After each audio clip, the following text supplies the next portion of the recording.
Hola, ¿qué tal? Muy buenas tardes. Un enorme placer darles la bienvenida a este espacio tan importante para nosotras y nosotros. Desde el Consorcio Latinoamericano contra el Aborto Inseguro tenemos el enorme placer de recibirles a esta segunda conversación de la iniciativa La Salud Reproductiva es Vital. Esta iniciativa que propone monitorear las medidas que están tomando nuestros estados, nuestros gobiernos en la región para garantizar los servicios de salud sexual, de salud reproductiva en tiempos tan difíciles que nos toca asumir. Por esta razón, el que hemos elegido el día de hoy es el tema del aborto. El aborto definitivamente se ha convertido o es para muchos de nosotros en un punto nodal que nos habla efectivamente cuánto acceso podemos tener las mujeres, las personas en capacidad de gestar a la salud reproductiva. Pues si hay barreras en el acceso al aborto, implica que hay barreras que son mucho mayores, que tienen que ver todavía con esta restricción que no nos están permitiendo tomar nuestras propias decisiones. Por lo tanto, para mí es un enorme placer presentar a quienes van a facilitar este diálogo y quiero referirme en primer lugar a personas que han tenido un rol determinante en este proceso. Me refiero a Agustina Ramón Michel, que se ha encargado de generar este proceso. Yo lo que voy a hacer es, voy a primero mencionar a todas las personas y luego voy a hablar de cada una de sus respectivos carteles que las representan. También tenemos a Laura Gil, quien desde Colombia, Oriéntame, nos va a acompañar en este proceso, a Rosina Guerrero de Promsex, que viene también desde en Perú, y Ana Cristina Vera desde Ecuador con Surcuda. Antes de dar la palabra a Agustina, yo quisiera hacer una breve presentación. Agustina ha sido un motor clave en el desarrollo de este proceso. Agustina, junto con Sonia, son las personas que han ideado este proceso de monitoreo y que nos ha logrado, digamos, hacer trabajar a todos los países. Agustina es abogada con medalla de plata, como no podía ser menos, de la Universidad Nacional de Tucumán. Es maestra graduada en la Universidad de Texas, es investigadora asociada del área de salud del Centro de Estudios de Estado y Sociedad de Sedes Argentina y profesora de la Universidad de Palermo. Ella es muy reconocida por los artículos y compilaciones sobre derechos reproductivos, patentes farmacéuticas, objeción de conciencia y feminismo en el área de sociología jurídica. Ella actualmente coordina el proyecto La Salud Reproductiva es Vital de Clacay. Bueno, Agustina, te dejo en presentación. Hola, buenas tardes a todos. El aborto es una práctica que nos tiene a todas hace mucho tiempo ocupadas y yo quiero arrancar con una pregunta a Rosina, a Laura y a Ana sobre cuál es la situación de sus países respecto al aborto. Quizás, Rosina, vos podés arrancar. Muchas sabemos que en Perú hay un protocolo que es bastante restrictivo, pero quisiéramos saber si hubo cambios durante este tiempo de pandemia, si mejoró el acceso, y quizás para quienes no saben, contar un poco por qué hablamos de un protocolo restrictivo. Ok, muchas gracias. Gracias por la oportunidad de compartir los desafíos, ¿no?, que tenemos en el Perú en relación al acceso al aborto. En realidad, el Perú tiene una disposición penal muy antigua, de casi 100 años, ¿no?, donde en general el aborto está penalizado y el único supuesto despenalizado es el aborto terapéutico, aquel que se procede para resguardar la salud de las mujeres y la vida de las mujeres. A pesar de ser una ley tan antigua, los establecimientos de salud no venían implementándolo y digamos, desde el movimiento de mujeres y feministas, se fue generando una gesta para que se elaborara una guía que pusiera en práctica esta disposición penal, ¿no? Que está en el Código Penal, que es esa excepción. Lamentablemente, todos los esfuerzos y todas las reuniones numerosas que se tuvieron para generar un protocolo con estándares adecuados, digamos, no tuvieron buen puerto. Y al final el Ministerio de Salud terminó aprobando una guía, ¿no? Es cierto, con barreras incorporadas que llevan a una interpretación restrictiva del derecho al aborto terapéutico, ¿no? Al cual las mujeres tenemos acceso. Entonces, deberíamos de tener acceso. Una de las cosas más graves es que anula toda la atención del aborto terapéutico en el primer nivel de atención, que son los servicios que están más cercanos a las mujeres, ¿no? Cuando sabemos que el aborto, digamos, incluso el protocolo incluía el misoprostol, y con ese medicamento los abortos podrían ser atendidos incluso ambulatoriamente. Sin embargo, el protocolo coloca a partir del segundo nivel de atención y con la mujer en hospitalización. Esa es una cosa que también ahora con la pandemia nos está cobrando, digamos, de alguna manera. Y otro tema que también es difícil es el tema de un límite gestacional, porque el Código Penal no pone límites gestacionales, ¿no? Y el protocolo viene con un límite gestacional de las 22 semanas. Que si los servicios funcionaran, que si los servicios atendieran a las mujeres cuando llegan, ¿no? Sin embargo, esto ha servido como, digamos, la gran oportunidad para dilatar los procesos a las mujeres, ¿no? Entonces las mujeres llegan a tiempo, muchas de ellas, pero la burocracia comienza a correr y entonces a las 23 o a las 24 semanas les dicen ya no se puede, ¿no? Entonces, y este límite gestacional en realidad es muy complicado, sobre todo tratándose cuando una condición clínica, sea en la salud física o salud mental de las mujeres, pone en riesgo su vida, ¿no? No olvidemos que en el Perú hay una causa de muerte materna indirecta, es el suicidio, ¿no? Por ejemplo. O que el 40% de las causas de muerte materna son por causas indirectas y son mujeres que pudieron evitarse esas muertes. Entonces, poner un límite gestacional en realidad no está pensado en la salud de las mujeres. Y ya, digamos, el aborto terapéutico hace este balance y decide por la salud y la vida de las mujeres, no por la vida fetal o por el embarazo. Eso está decidido hace 100 años. Entonces, eso colocó al país en una situación muy difícil y a las mujeres en una situación muy difícil para acceder al servicio, ¿no? Ahora, en pandemia, digamos, si ya tenemos un número reducido de servicios de salud, donde todos los servicios de primer nivel se cerraron, donde no se ha hecho ninguna modificación para la provisión de los servicios, ¿no? Y sobre todo con una norma que señala que solamente se atenderá a aborto terapéutico en mujeres con COVID, por ejemplo, eso tiende a estar sujeto a interpretaciones sumamente restrictivas y a que las mujeres tengan que pasar por procesos muy largos, muy dolorosos y que al final no tengan la atención que ellas necesitan, ¿no? Por ahí, digamos, y la falta de rectoría por parte del Ministerio de Salud, de los entes, digamos, obligados a hacer monitoreo y hacer cumplimiento de la ley, es otra cosa muy grave en el país, ¿no? Rosina, te hago una consulta. Estoy segura que Laura va a querer comentar algo sobre esto. Pero ¿está prohibido por el protocolo o no se realiza el aborto ambulatorio? Para quienes nos están escuchando y quizás no sepan tanto, porque tenemos una audiencia combinada de gente que es muy experta en el tema, de posiblemente que gente que recién se está acercando. El aborto ambulatorio, estamos pensando en el aborto con pastillas.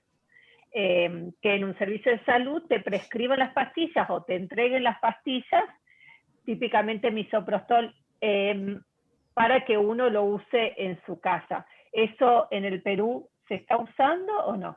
No, a pesar que el protocolo incluye misoprostol dentro de la norma, ¿no es cierto?, no se está manejando ambulatoriamente. Todas las mujeres son ingresadas y son hospitalizadas. No, lamentablemente no se está haciendo, no se está respetando el derecho al avance científico, ¿no? En este caso, que es el tener el medicamento, y lamentablemente en el Perú no tenemos mifepristona registrada, entonces es, digamos, como una posibilidad que hubiera ayudado muchísimo a también manejar esto ambulatoriamente, ¿no? Pero no, lamentablemente no es así, y como vuelvo a insistir, no se han hecho adecuaciones especiales en contexto de COVID, ¿no? Para que se incluya el aborto terapéutico en el primer nivel de atención. Sí hay una norma técnica que podría ser una oportunidad que se da en contexto de COVID, donde señala un paquete de atenciones que deben de darse en el primer nivel. Ahí, si bien no es específico, señala control de gestantes y puérperas, control de gestantes y partos no complicados. Creo que, digamos, podría ser una oportunidad, porque en el control de la gestante uno identifica a qué riesgos y qué riesgos la propia gestante es quien determina el riesgo, qué riesgos puede correr, y podría ser una oportunidad para que el ministerio comience a ofrecer ese servicio en el marco de esta nueva norma técnica, pero no está, digamos, claramente especificado, ¿no? Si no, no lo está, ¿no? Laura, ¿qué nos podés decir? Vos sos una especialista, una médica especialista, una ginecóloga especialista en el tema de aborto, sobre estos estándares, estos requisitos que pone el protocolo de Perú. Y bueno, quisiéramos saber tu opinión. Gracias, Agustina, y gracias, Susana, y por esta invitación y por darnos la oportunidad de compartir la experiencia de Colombia. Porque hemos aprendido mucho en estos 14 años. En Colombia hasta 2006 el aborto estaba absolutamente penalizado, sin ninguna causal, y a partir de 2006 aparecieron unas causales que son muy similares a muchos de los países de la región, básicamente cuando hay peligro para la salud de la vida de la mujer, cuando este es el resultado de violencia sexual o cuando hay una malformación incompatible con la vida. Sin embargo, después de 14 años de la sentencia, se calcula que en Bogotá solo el 10% de las interrupciones del embarazo son realizadas dentro de este marco legal. El otro 90% de las mujeres siguen acudiendo al aborto clandestino o en condiciones subóptimas. Y este porcentaje es incluso peor en el resto del país, en el resto de ciudades y en los lugares apartados. Este porcentaje de mujeres que logran acceder al aborto legal no llega a ser ni siquiera el 1%. Esto pues obviamente establece unas brechas y unas inequidades gigantes. Sin embargo, en Colombia las ONGs han tenido, o las prestadoras ONGs han tenido un papel protagónico en la implementación del aborto legal y en la normalización, o sea, en la despenalización social también del aborto. Entonces, Oriéntame es una de ellas, Profamilia es la otra. Son instituciones de primer nivel que hacen manejo ambulatorio y que garantizan este derecho con una interpretación amplia de la causal salud a muchísimas mujeres. De hecho, el 90% de esos abortos que yo les refiero que logran ingresar por el aborto legal son brindados por Oriéntame y por Profamilia. Un porcentaje también pequeño es brindado por el sistema de salud, obviamente. Poco a poco se ha ido abriendo el acceso, no podríamos decir que solo Oriéntame y Profamilia, pero el papel protagónico que han tenido estas ONGs ha sido fundamental. Y quiero recalcar que es primer nivel y quisiera hacer una aclaración. Cuando hablamos de aborto ambulatorio, sí estamos hablando del tratamiento con medicamentos en casa, es decir, que la mujer lleve los medicamentos a su casa y haga el proceso en su casa, pero también estamos hablando del procedimiento quirúrgico de la aspiración malanoendoterina, que es un procedimiento ambulatorio que no requiere más de 2-3 horas de estancia en un servicio médico. Estamos hablando de no ambulatorio, o sea, lo contrario, hospitalización, cuando la mujer tiene que ser ingresada y puede incluso pasar una noche o más, como hemos visto, y ya voy a referir a casos concretos que pasa en este momento. Entonces, yo creo que en Colombia, si bien ese ha sido el éxito, y es decir, la normalización desde el primer nivel, desde la prestación del primer nivel, con una interpretación amplia de la causal salud, una interpretación correcta de la causal salud, que de hecho ha sido refrendada por la Corte Constitucional en diferentes sentencias, dándole la importancia a la salud mental y al riesgo para la salud mental que tiene. También ha habido dificultades en la implementación y yo creo que en gran medida tiene que ver con falta de información de parte de las mujeres y de las personas que necesitan un aborto, pero más que todo falta de información de las personas que tienen la responsabilidad de proveerla. Y pues falta de implementación de los servicios.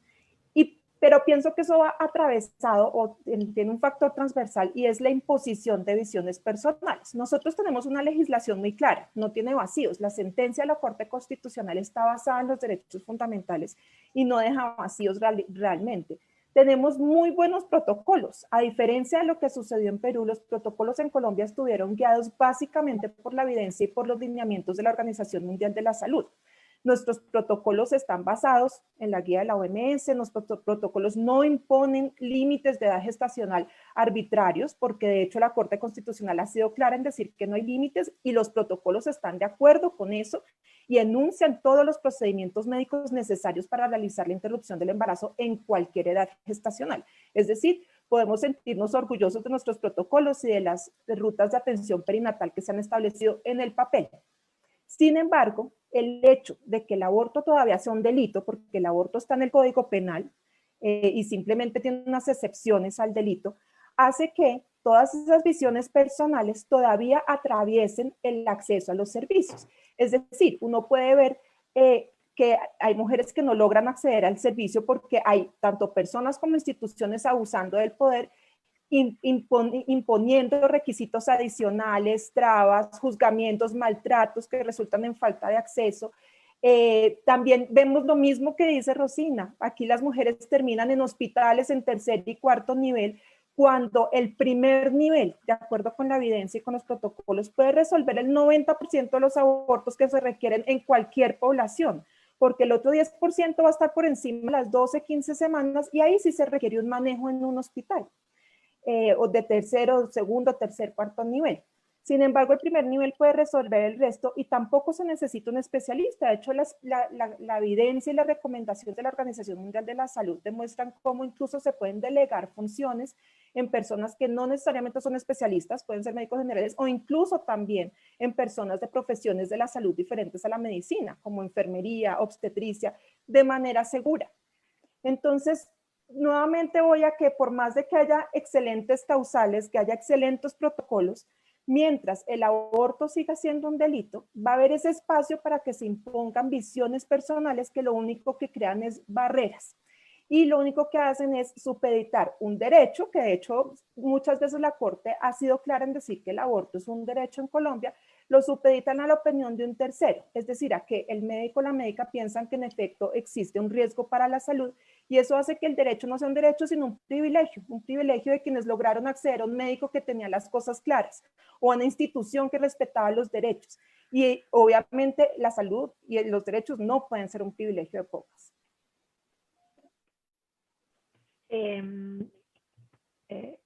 Bueno, quiero comentar 1000 cosas a partir de lo que dijiste, Laura, pero también quiero escucharla a Ana. Ana coordina una organización que se llama Surcuna y desde ahí vienen haciendo un trabajo muy fuerte para acompañar a mujeres que quieren, necesitan realizarse un aborto seguro. Ana, ¿querías arrancar contándonos cómo está la situación en Ecuador en este año especial y cómo han estado trabajando ustedes? Gracias, Agus. Igual muchas gracias a Rosina y a Laura por contarnos su experiencia. Yo creo que en la región somos bastante similares en cuanto a lo que es la experiencia de justamente la falta de implementación adecuada de las normas y la falta de cumplimiento de las leyes, ¿no? Entonces, en Ecuador también nosotras tenemos 2 causales de aborto legal. La primera causal es la vida y salud de la mujer, que desde una interpretación amplia debería incluir a todo tipo de caso de aborto por todo el tema de salud mental y salud social de la mujer desde una perspectiva de derechos humanos. Y la otra es la causal aborto por violación en caso de una mujer con discapacidad mental, que como causal en sí misma ya es discriminatoria y atentatoria contra los derechos humanos de las otras mujeres que han sido víctimas de violencia sexual y han quedado embarazadas por este motivo, ¿no? Sin embargo, a pesar de que tenemos estas 2 causales y de que la causal salud podría ser bastante abarcativa, la experiencia es que el protocolo casi no se implementa. Menos de un 4% de los abortos, de las complicaciones que se tratan, tienen que ver con la implementación del protocolo, es decir, son abortos terapéuticos hechos en el servicio de salud. La mayor cantidad de mujeres siguen expuestas a servicios inseguros en la clandestinidad. Y por eso la mayor cantidad, las cifras nos dicen que la mayor cantidad de abortos que se atienden son abortos no especificados o complicaciones derivadas de otro tipo de aborto, lo cual tiene que ver justamente con que las mujeres están expuestas a servicios clandestinos e inseguros. En Ecuador también tenemos un protocolo de aborto bastante bueno, que es un protocolo amplio, donde se habla del tema de salud de manera amplia, donde se habla efectivamente de que es la mujer quien tiene que determinar cuál es el riesgo que está dispuesta a correr frente a un embarazo que se considere de alto riesgo, que hay que considerar la salud de forma integral, considerando la salud mental y la salud social. Sin embargo, esto, como te digo, no se implementa. Y durante la pandemia esto se ha ido complicando aún mucho más. De acuerdo a las cifras que nosotras manejamos, más o menos un 47% de las mujeres que han querido acceder a servicios de salud sexual y salud reproductiva han atravesado con problemas para hacerlo. Un 75% de estas mujeres ha tenido problema para acceder a servicios de atención en complicaciones obstétricas. Mucho más, o sea, digamos que son sangrados y emergencias derivadas muchas veces de temas de aborto, no siempre de temas de aborto, y ha habido una restricción tremenda en el acceso a servicios de salud. Nosotras registramos, de acuerdo a nuestras estadísticas, que esta restricción ha sido en un 75% de los casos, incluyendo casos muy graves de complicaciones obstétricas muy graves que han vivido las mujeres donde se les ha negado la atención. El protocolo que nosotras tenemos de atención durante el COVID es un protocolo que se restringe a temas de embarazo y anticoncepción, dejando fuera todo el tema de emergencias obstétricas y mucho más el tema de aborto. Entonces, lo que hemos logrado mirar es que efectivamente hay una restricción que cada vez es mayor. Entonces, aproximadamente los servicios de aborto legal se han reducido un 68% en el país. Es decir, se registran 68% menos mujeres que en el mismo mes el año anterior que habían solicitado y accedido al servicio. Y esto tiene que ver con toda la restricción que existe dentro del sistema de salud y con la falta de comprensión del aborto como un servicio esencial para la vida y salud de las mujeres, ¿no? Hasta el punto que lo que yo te decía, nosotras venimos llevando un proceso de lucha dentro del ministerio para lograr que efectivamente en la modificación del protocolo de atención de emergencia en COVID se incluya el tema de emergencias obstétricas y aborto legal, pero hasta ahora no se ha logrado, a pesar de que técnicamente saben qué es lo que tienen que hacer. Y lo que nos cuenta un poco la gente con la que hemos estado trabajando es que las trabas tienen que ver más con esto que decía Laura, con cuáles son las posturas personales de las autoridades y de las personas que están en el COE y en los distintos órganos que tienen que ver con aprobar esta normativa. Y lo lamentable de todo esto es que realmente las mujeres son quienes están sufriendo todas estas restricciones, tanto en acceso al aborto legal, que les decía que se ha reducido un 68%, como en acceso a atención después de una emergencia obstétrica originada por temas de aborto. Y esto se ha vuelto sumamente grave porque la mortalidad materna en Ecuador sí ha subido, igual que la mortalidad indirecta, que de alguna forma también está relacionada con estas mujeres a las que se les niega la posibilidad de acceder a un aborto cuando su vida y su salud está en riesgo. Muchas de estas mujeres que mueren en estas muertes maternas indirectas son mujeres a las que jamás se les dijeron ni siquiera que tenían la posibilidad de acceder a un aborto legal y que podrían interrumpir si su vida y su salud corría peligro, ¿no? Y ese es el otro problema que tenemos, que la información aquí no se da.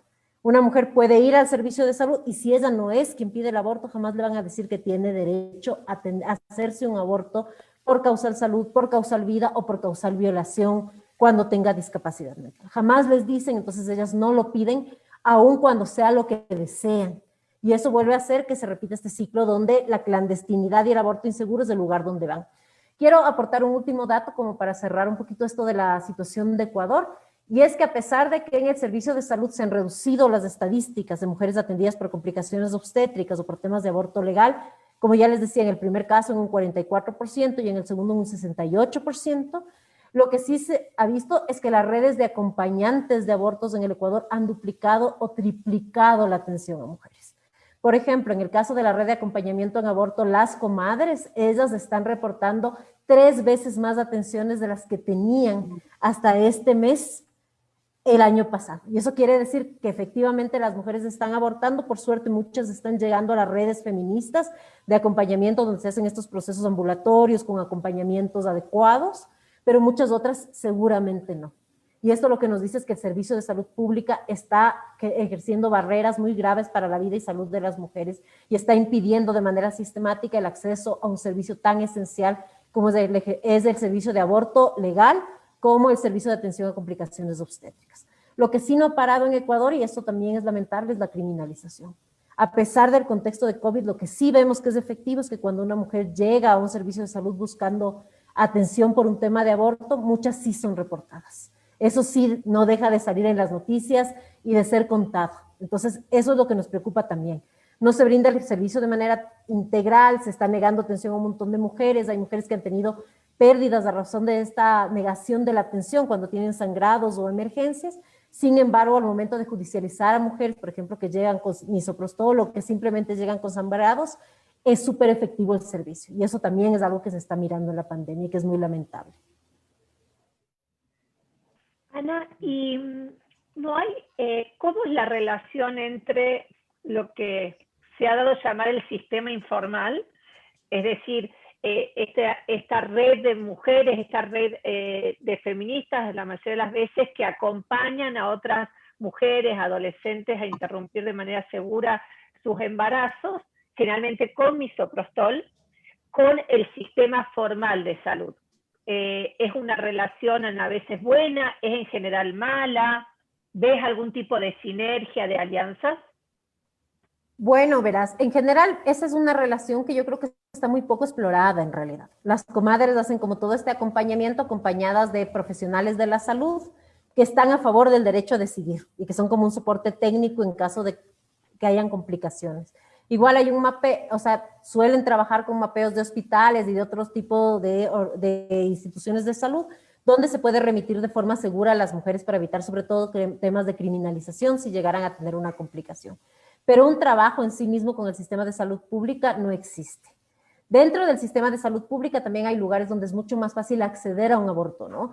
En Ecuador, por ejemplo, en nuestro protocolo sí está incluido el aborto ambulatorio con medicamentos, únicamente con misoprostol, porque el mifepristón no está registrado en el país. Sin embargo, sí estaría técnicamente permitido. Y sí se autoriza a los centros de primer nivel a hacerlo. Sin embargo, lo que hemos constatado en la práctica es que no se hace tampoco, que los profesionales de salud tienen mucho miedo a hacer esto. Y solamente son algunos centros que han sido entrenados principalmente por la sociedad civil y acompañados en ese proceso, los que brindan tratamientos de aborto ambulatorio, pero son, si quieres, en porcentaje menos del 1% de los centros que lo están haciendo en la actualidad, ¿no? Rosina, ¿hay algo parecido a lo que contó Ana en Perú? Bueno, cuando yo escuchaba a Ana, la verdad es que decía cuán parecido es lo que nosotros hemos encontrado en este monitoreo en el país, ¿no? A pesar de la ausencia de datos y de que, a pesar de que acá hay una ley de acceso a la información pública y hemos tomado esa ruta, ha sido muy difícil en este contexto tener data fidedigna, y sobre aborto en particular, antes de la pandemia, también ha sido difícil porque no hay un buen manejo de datos, ¿no? Pero mira, nosotros hemos hecho un análisis de junio del 2019 al 2020, en el mismo periodo, comparando, tan solo en 8 hospitales, que son los 8 hospitales de algunas regiones, digamos, referentes, y ahí lo que se ha observado es una disminución de casi el 63% en las atenciones. Y en un hospital de Lima, que es muy grande y que está ubicado en una zona muy importante para el acceso de las mujeres, casi ha desaparecido la oferta, ha caído en un 80%. Para un servicio que ya era escaso, que ya tenía dificultades en su implementación, y con todo lo que ahorita hemos conversado, una caída del 63% es que prácticamente ha desaparecido el acceso, ¿no? Porque es, digamos, un golpe muy, muy fuerte. Creo que ahí hay encuentro realmente una similitud importante, y creo que hay algo que también me provoca compartir, es que a pesar de estas dificultades y de que se aprueba una norma con estas deficiencias y que se hace en el marco, ojo, porque el Perú ha sido sancionado en 2 oportunidades por haber negado un aborto legal a dos mujeres, a una niña víctima de violación y a una adolescente con un embarazo con malformaciones. El Perú ha sido sancionado. Perdón, Rosina, para quienes no sepan, fue sancionado internacionalmente por organismos... Internacionalmente, por las Naciones Unidas, exactamente. Fue hallado responsable de haber violado el derecho al aborto en esos 2 casos, ¿no? A pesar de ello, durante todos estos años, desde que se dio la norma, estamos afrontando ya 2 procesos judiciales de 2 grupos antiderechos en contra de la normatividad. Entonces, vemos ahí a los esfuerzos del Ministerio de Salud, que está defendiendo su norma, de la sociedad civil. Nosotros como Promsex hemos entrado, ¿no? Y hemos sido aceptadas en el proceso legal para defender este estándar, esta guía, ¿no? Que hay que mejorarla, sí, pero tú te puedes imaginar porque muchos dicen, no la aplicamos porque no la conocemos. Con el nivel de exposición público que tuvo todo el proceso de aborto terapéutico, es muy difícil que los proveedores no conozcan, ¿no? De que hay un aborto terapéutico y una guía, ¿no? No va por ahí, porque todo el mundo dice, no, no conocemos, no la sabemos, no nos han capacitado, ¿no? Eso es lo que hemos encontrado nosotros en un estudio que hicimos hace un par de años a nivel nacional, ¿no? Van relacionados a otras cosas, ¿no? Va relacionado a ese temor que infunde que este protocolo esté judicializado, a esta falta de rectoría y de proactividad desde el Ministerio de Salud para hablar del tema de aborto, ¿no? Y para colocarlo como un servicio esencial de salud para las mujeres, en esta situación en la que Perú no podemos avanzar en la descriminalización de las causales de aborto, porque como decía Ana, nosotros tenemos aborto terapéutico en casos de salud y vida y todo debería de estar contemplado.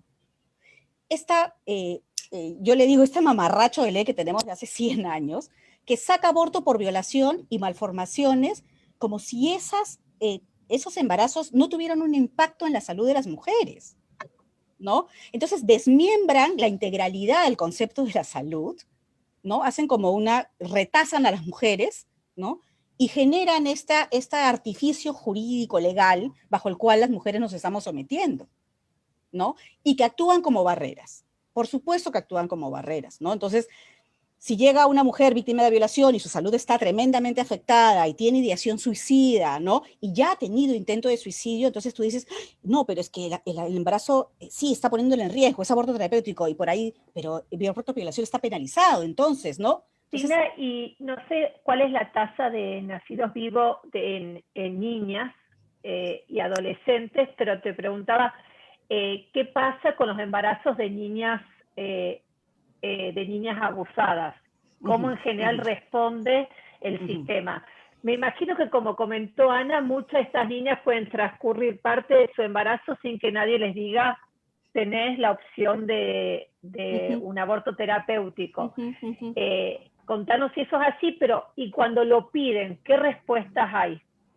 A ver, yo creo que ahorita nosotros tenemos una estadística del registro de recién nacidos vivos, que hasta este mes 770 niñas menores de 14 años han registrado hijos a nivel nacional.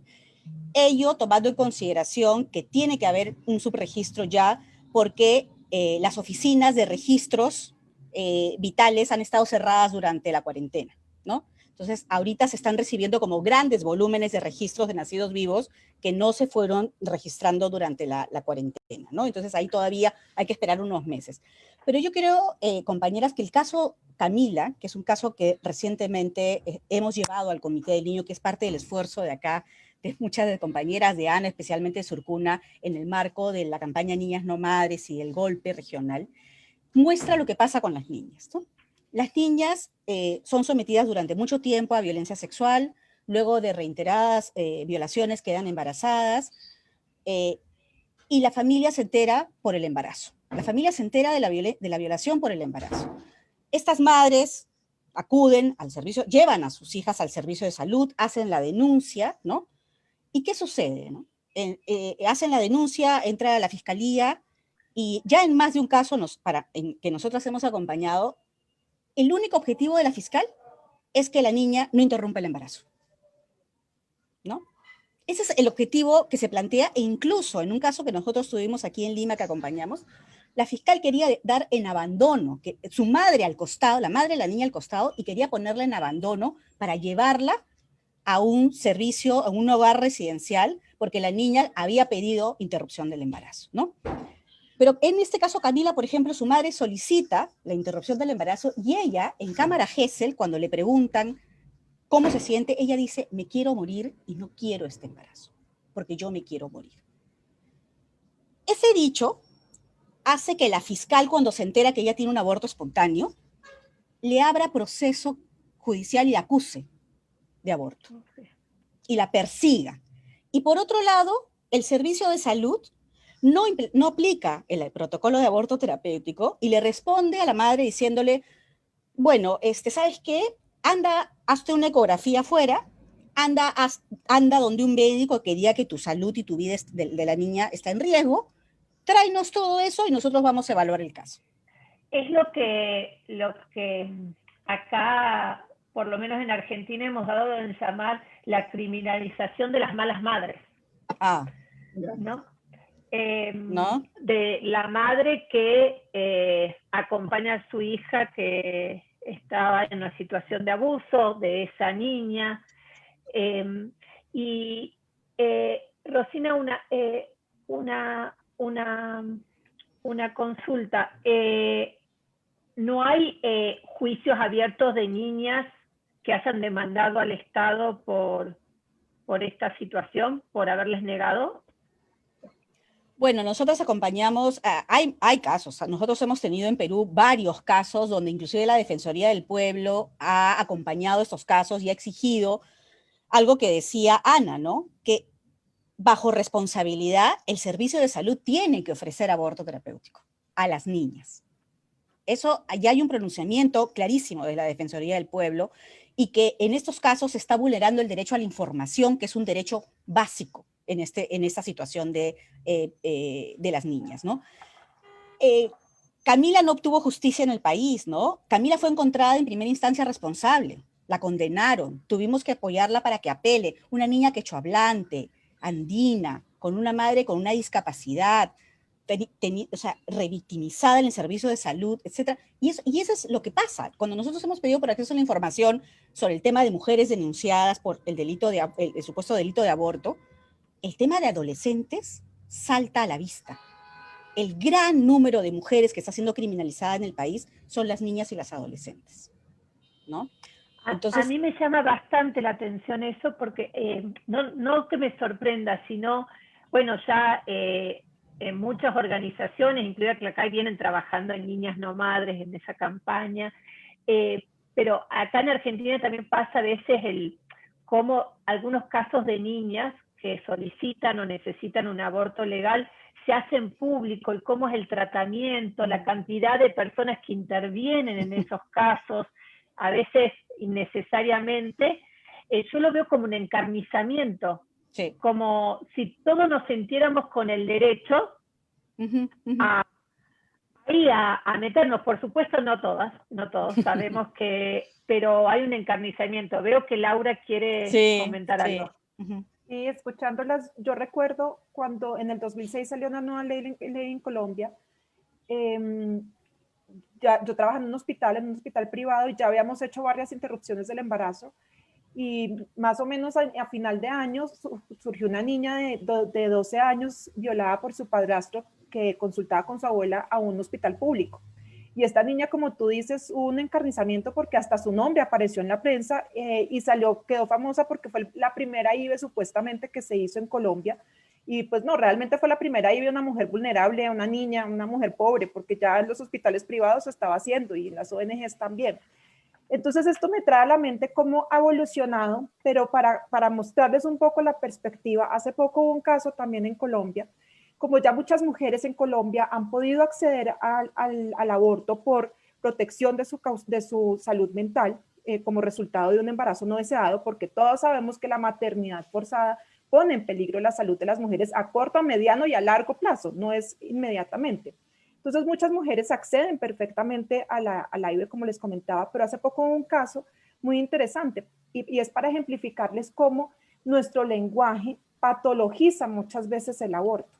Entonces, esta es una mujer de 16 años a quien el psiquiatra, a donde no tenía por qué ir a parar, pero por supuesto todo ese tipo de barreras que se imponen incluye remitir a especialistas cuando realmente no hay necesidad. El psiquiatra dice, pues no hay ninguna causal de aborto legal porque no está ni deprimida, ni ansiosa, ni enferma. Y estamos siendo reduccionistas, lo que tú decías, Rosina, del concepto de salud a no estar enfermo. Cuando toda la vida quienes hemos trabajado en salud y en ciencias sociales sabemos que la salud no es solo no estar enfermo, es un estado de completo bienestar físico, social y mental.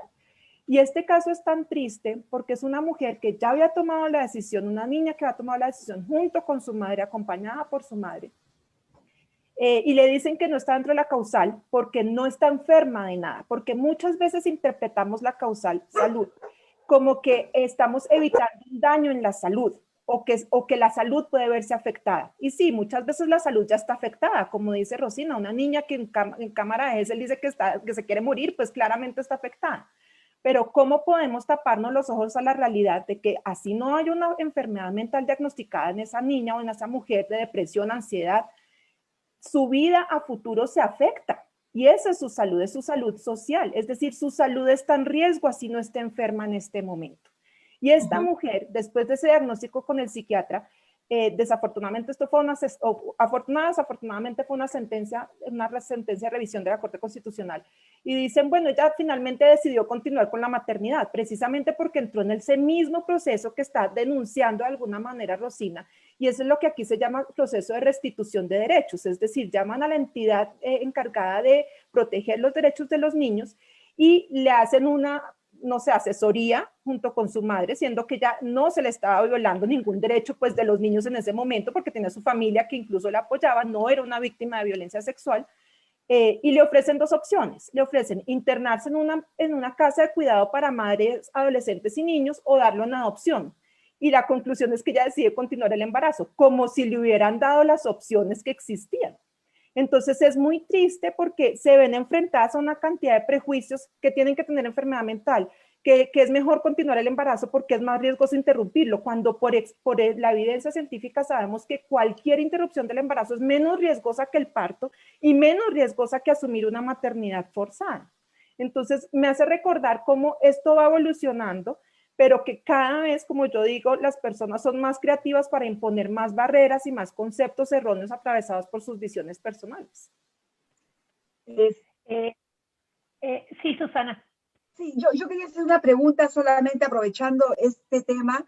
Si ustedes no ven, digamos, que hay también una aplicación arbitraria de lo que significa el riesgo para la salud, porque mientras que hemos llegado en una serie de procedimientos médicos casi por consenso, que nadie debe ser expuesto a un riesgo especial, y cuando ese riesgo se trata, entonces, desde una apendicitis, desde cualquier problema de salud, al parecer, el único caso, no conozco otro, en todo caso ustedes me pueden contestar, donde sí se pone al riesgo extremo a las personas a no creer en las evidencias, en lo que ya sabemos, es en el caso de las mujeres en el embarazo. ¿Ustedes cómo ven eso? ¿Cómo perciben esta tremenda arbitrariedad que se juega con las mujeres, con las niñas particularmente?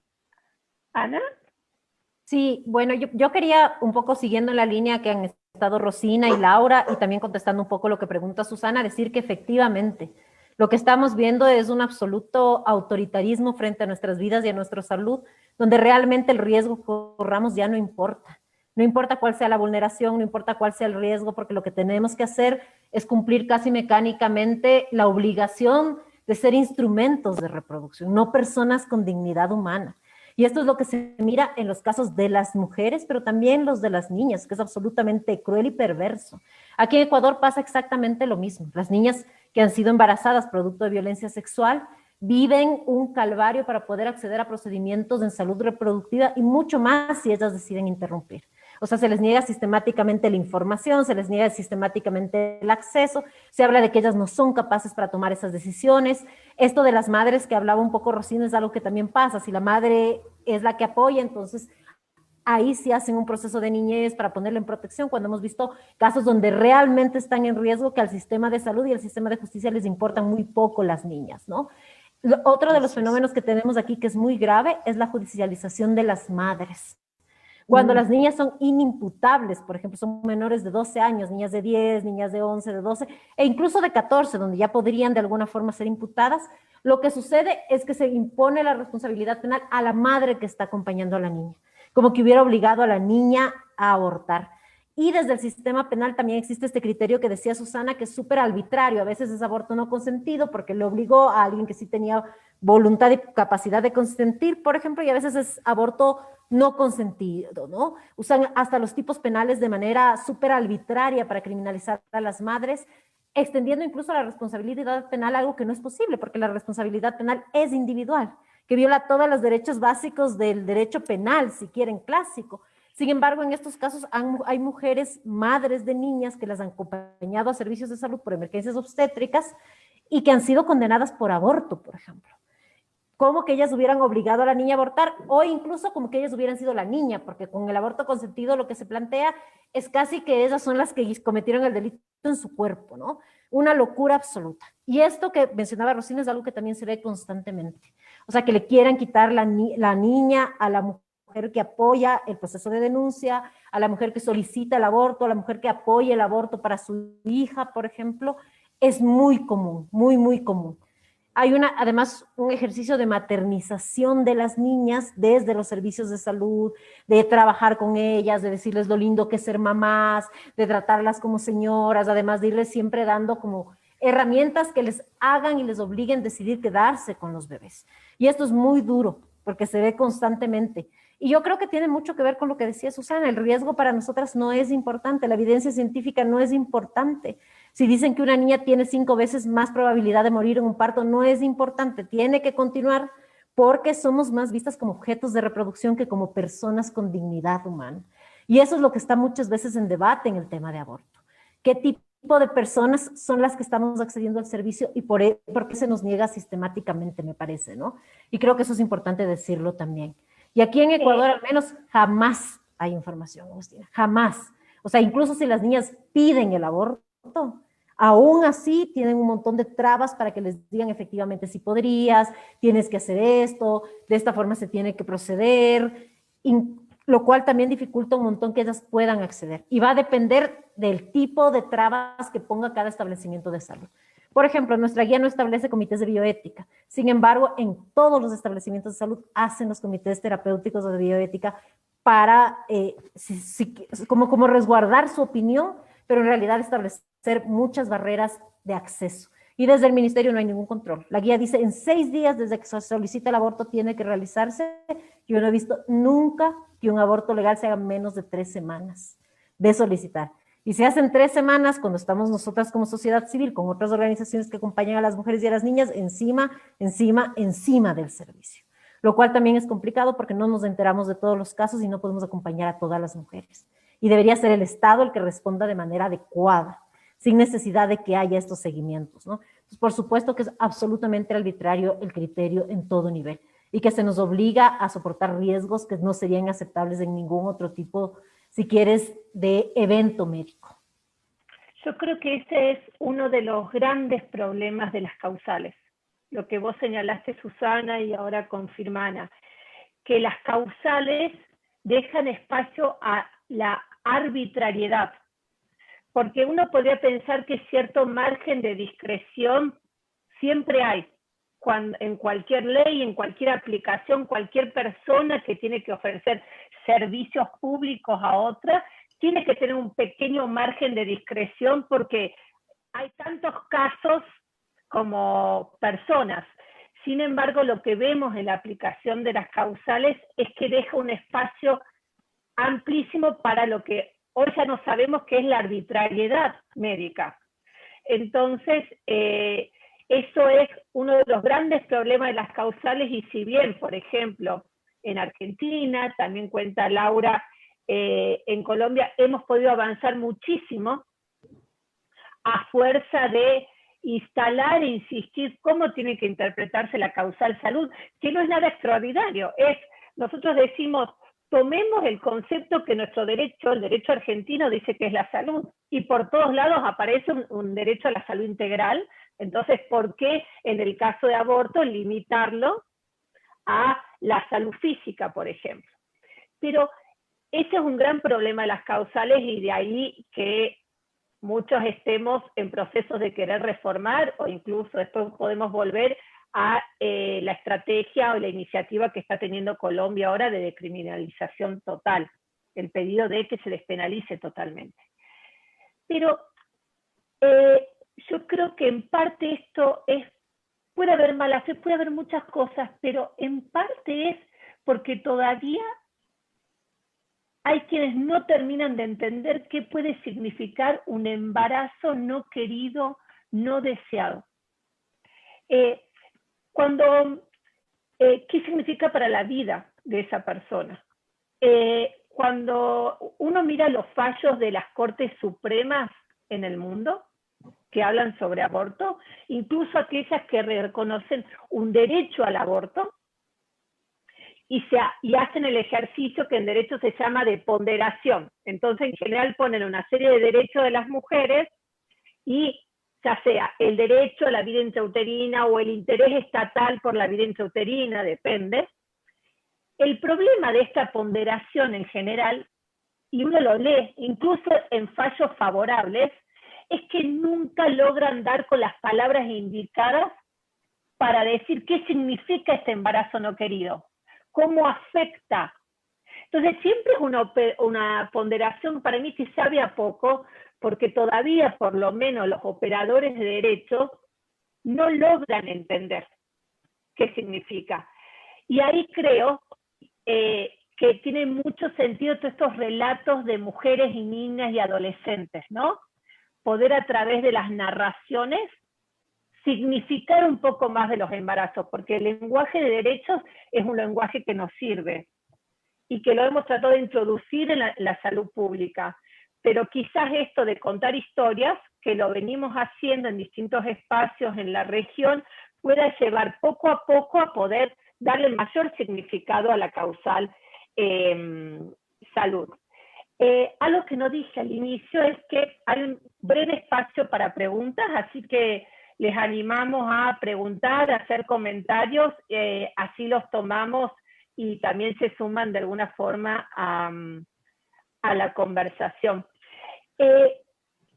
Laura, ¿vos podrías, para que nos están escuchando y quizás no saben del tema, lo nombraste al pasar, pero quizás de tener un poco más en esto de el task shifting, la delegación de funciones, es una mala traducción, pero ¿qué significa esto en el aborto? La OMS sacó una publicación sobre este tema. ¿Qué significa y qué oportunidades nos puede abrir en la región? Claro que sí, Agustina. El task shifting se refiere a que en nuestro imaginario, y lo digo yo que me eduqué antes de que en Colombia existiera el aborto legal, en nuestro imaginario el aborto es una cosa complicadísima, peligrosa, porque claro, lo único que veíamos de aborto era el aborto inseguro, y siempre se ha como tratado de limitar a que sea el especialista o la especialista en ginecología quien lo haga. Porque por supuesto, durante todas esas décadas de penalización vimos complicaciones terribles que solo podían ser manejadas por un especialista porque eran tan graves que no había otra forma de hacerlo.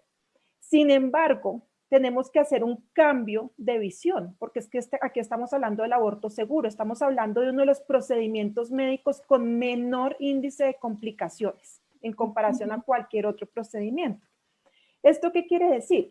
Que primero puede ser realizado, por supuesto, por un médico general, tanto el aborto con medicamentos como el aborto quirúrgico, pero que además no necesita necesariamente de una persona entrenada en medicina. Existen muchas profesiones de la salud que pueden brindar un aborto seguro. ¿Qué es lo importante cuando hablamos de quién debe hacer qué procedimiento médico? La seguridad de las personas que van a ser atendidas. Entonces, siempre tenemos que contar con evidencia científica que nos demuestre que si tomamos una decisión, una política pública, es porque va a incrementar la seguridad con la que yo brindo ese servicio. Entonces, por supuesto que siempre voy a decir que las cirugías cerebrales las debe hacer un neurocirujano, porque muy probablemente va a ser mucho más seguro que sea así. No existe ninguna evidencia científica que demuestre, ningún estudio poblacional, ningún ensayo clínico que demuestre que el aborto realizado por personas con alta especialización tiene menos tasa de complicaciones que aquel que se realiza por personas bien capacitadas, ya sea por medicina general o por otras profesiones de la salud, como la obstetricia, la enfermería general o incluso el aborto con medicamentos por parte de proveedores, incluso comunitarios bien entrenados. Entonces, todo eso es difícil de interpretar porque está atravesado precisamente por esa visión patologizante y peligrosa del aborto, pero esta no es la visión real y esta visión causa mucho daño porque genera barreras y genera poco acceso de las mujeres y genera miedos. genera falta de información, genera que muchas mujeres atraviesen por el proceso con unos miedos gigantes y con unas cargas emocionales muy grandes, cuando en realidad no debe ser así. Entonces el Task Check-In tiene una cantidad de ventajas, no solo en el acceso, sino en la calidad del servicio que se puede brindar y en la oportunidad del servicio, porque Ana Cristina lo decía, se demoran 3 semanas, aquí se han demorado hasta más, con todo y que hay incluso menos barreras. Y aquí también la ley dice que son 5 días. Es muy fácil encontrar un médico, un médico general o una enfermera en el plazo de 5 días. Es muy difícil para muchas mujeres encontrar un especialista o un hospital de 3.º o 4.º nivel en ese plazo. Entonces, muchas mujeres terminan o no siendo atendidas o siendo atendidas de forma no oportuna. Max Weber decía que parte de esta sobreregulación, de estos requisitos irrazonables en términos clínicos, en términos de seguridad, tiene que ver con que hay muchas, incluso funcionarios, como decían, creo que comentabas vos, que dan sus opiniones personales al momento de pensar los protocolos. Muchos tienen el espanto moral de que sea fácil abortar. Es decir, que ya no sea una práctica riesgosa, complicadísima, traumática. Entonces se buscan maneras de que siga siendo algo complicado. A veces por razones corporativas, de algunas y algunos ginecólogos obstetras. Yo por suerte tengo la suerte de conocer ginecólogos obstetras que no son así, pero digo en términos de la corporación, o a veces porque simplemente está ese sesgo. Es algo malo y por lo tanto no lo vamos a hacer fácil, ¿no? A veces parecía ser al final del día la explicación más simple de por qué muchas de estas regulaciones y por qué también parecería que al final siempre quedamos trabadas con algunas regulaciones, incluso cuando hacemos avances que siguen imponiendo requisitos. Y de ahí que la apuesta a la despenalización total, más allá que después se establezcan pautas en los servicios de salud, sea una estrategia, por ejemplo, la que se está impulsando ahora con Causa Justa en Colombia. Si les parece... sí, Agustina, Laura, adelante. Y es un factor adicional de complicación, y es que es muy fácil poner una pantalla de normalidad frente a esta sobreregulación. Porque claro, si los expertos dicen que es mejor tener un quirófano para hacer los abortos o que es necesario tener un quirófano, como sucede en la Ciudad de México con el ILE, que es obligatorio que haya un quirófano con una cantidad de especificaciones, pues la gente va a decir, qué bueno, se están preocupando por la salud de las mujeres. Es muy difícil que la gente se dé cuenta que en realidad esto es una barrera. Y cuando yo hablaba de que todas estas barreras y estas decisiones en políticas públicas están atravesadas por una visión personal, tienes toda la razón en que esa visión personal por lo general es que el aborto es malo, pero también una visión que incluso uno la ve entre las mismas personas pro derechos, y es que sería mejor si hubiera menos abortos. Entonces siempre, muchas veces hay personas que a pesar que están de acuerdo con el derecho, hablan de forma como disculpándose, como si el aborto es un derecho, pero hay que tratar de que sean menos, hay que partir desde la anticoncepción, y hasta el momento en que no se reconozca que los abortos hay que hacer los que sean necesarios, pues vamos a seguir con esta visión de que hay que proteger a la mujer del aborto de unos riesgos que no existen. Sí, de hecho, la protección de la mujer ha sido uno de los argumentos más usados por el conservadurismo de Estados Unidos, que después se importó en muchos países de la región, como no hay que hacerse un aborto porque puede dar cáncer, o ese tipo de argumentos que hemos escuchado. Exacto. Pero, Agustina, pero hay algo que a mí sí me gustaría por lo menos dejar como una cosa chiquitita. En realidad, también lo que estamos viendo es una renuncia de a quienes les toca preservar la salud para dar paso a otras racionalidades. Entonces, más allá de lo que pueda pensar, digamos, un profesional de salud, estar de acuerdo o no, él tiene otra función en la sociedad. Y su función en la sociedad es la protección de la salud. Y entonces sí creo que es importante retomar y exigir sobre esa obligación de la preservación de la salud. Veo que también, Agustina, hay preguntas Sí, ahora estaba por interesantes. pasar. Creo que hay que Sí, pasar esas acá preguntas. tuvimos que seleccionar, pero voy tirando en vivo las preguntas y ya sea Ana, Rosina o Laura contestan, o yo. ¿Cuáles consideran que son las acciones de las autoridades que podrían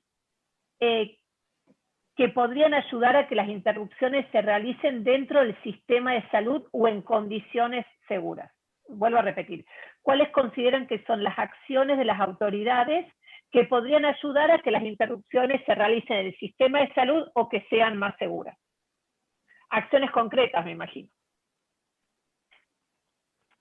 A ver, quizás yo empiezo, yo creo que este tema de que el aborto es un tema prohibido, es un tema del que no hay que hablar, esta visión negativa, eso de lo que antes he estado conversando con Laura, hace que las autoridades en general tengan temor y pánico entrar a ese terreno, ¿no?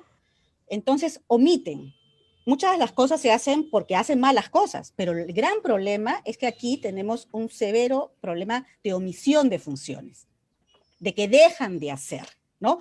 Hacen daño, sí, pero mayormente dejan de hacer y de cumplir las normas y de cumplir la ley. Yo creo que nuestros países a lo largo de todos estos tiempos hemos desarrollado, tenemos cuerpos políticas públicas, cuerpos normativos. Ahorita, el 20 de agosto en el Perú, se ha emitido una norma técnica del Ministerio de Salud para la atención a las víctimas de violencia sexual. ¿Y qué dice? Que el funcionario, bajo responsabilidad, tiene que informarle a la mujer víctima que está embarazada de que existe aborto terapéutico. Y que se tiene que considerar la edad. Y que además, si es una niña y los padres se oponen y la niña ha sentido y eso va a resguardar su salud y su vida, pues se tiene que proceder a la interrupción. Nos sacó del protocolo y nos eleva el estándar para las víctimas. A ver, ¿eso va a solucionar? O sea, vamos a volver a encontrar omisiones y barreras y barreras y barreras porque no se entiende que es un servicio preventivo, no se entiende que evita daño, que es un servicio esencial que evita que el diagnóstico de salud mental se instale. No es cierto, que hay un tiempo para instalarse un problema de salud mental, pero ya existen síntomas. Existen signos que si pasa el tiempo, ¿no? 3 meses, 6 meses, de acuerdo a los criterios diagnósticos, eso se instala. Y lo que queremos es evitar que se instale el daño. Y eso ahí yo creo que hay un grave problema en entender qué es una atención preventiva, ¿no? ¿Algunas otras acciones concretas que quieran? Yo quisiera hablar de dos. Una es la difusión y la información para que las personas sepan a qué tienen derecho.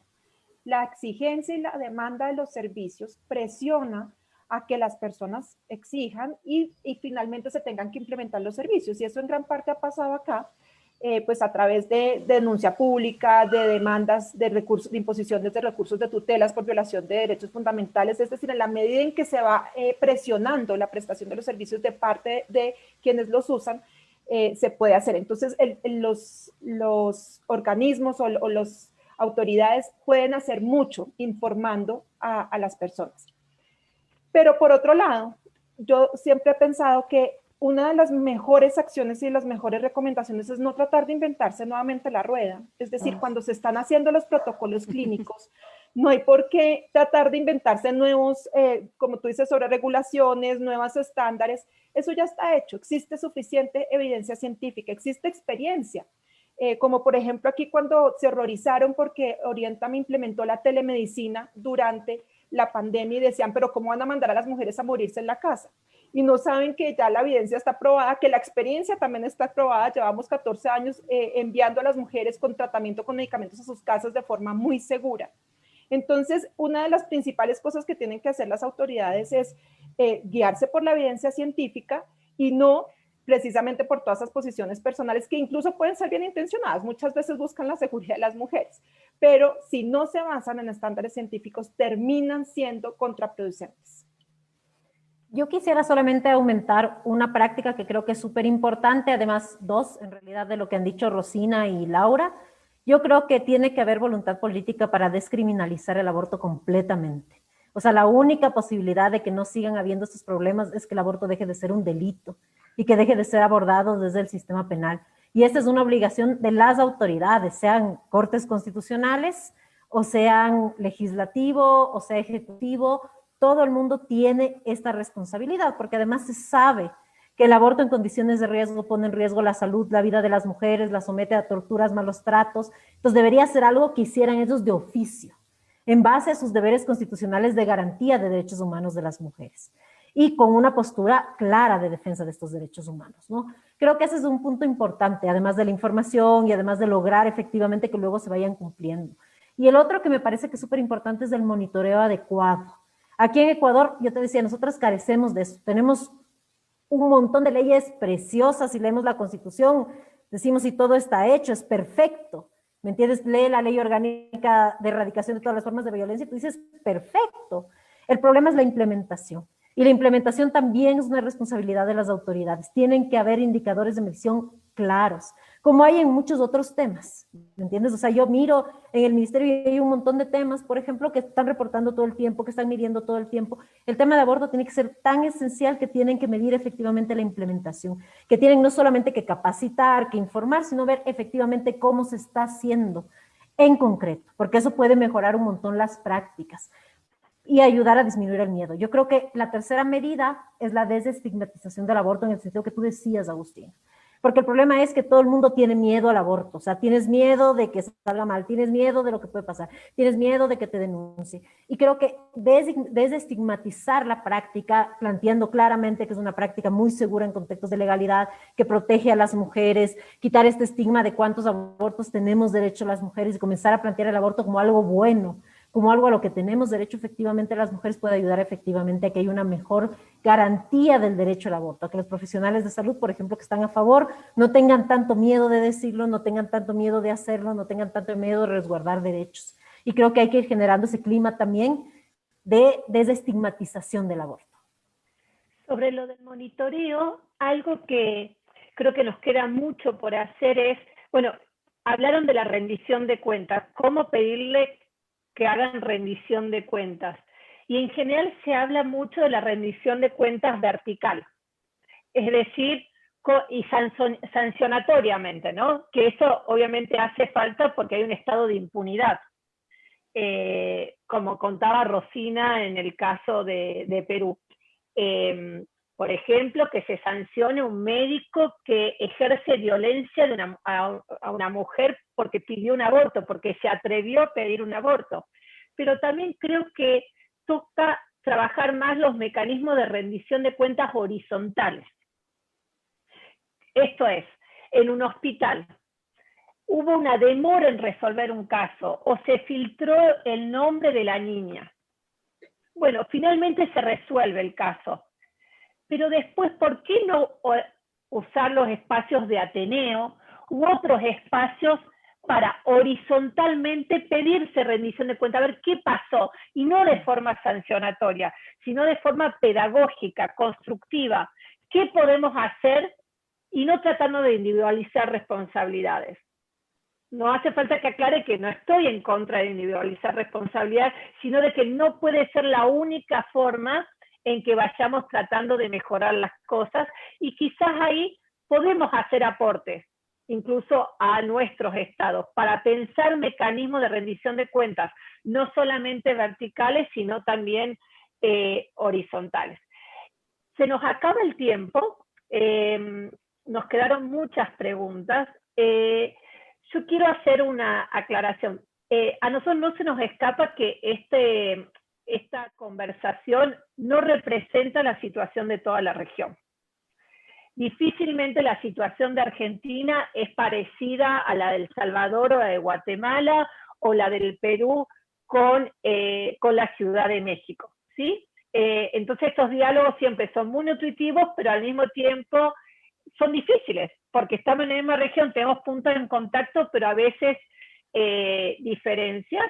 Esperamos seguir en esta conversación para quizás atender a escenarios más comunes para pensar o discutir temas más concretos, ¿sí? Les agradecemos muchísimo, como siempre uno lamenta que no alcanza el tiempo, pero nos parece importante cumplir con el horario para que en la próxima conversación sepan que vamos a empezar puntualmente y vamos a terminar puntualmente. Al inicio no presentamos ni contamos las biografías de Rosina, de Laura y Ana. Son 3 personas magníficas. CV les sobra y compromiso les sobra. Me disculpo por eso y les agradezco a ellas, a Susana, a todo el equipo de Prompter que está detrás de esta charla y a todos quienes nos escucharon. Que anden muy bien. Muchísimas gracias. Gracias. Gracias, Agustina, gracias por tanto. compañeras. Gracias, Que estén muy compañeras. bien. Gracias.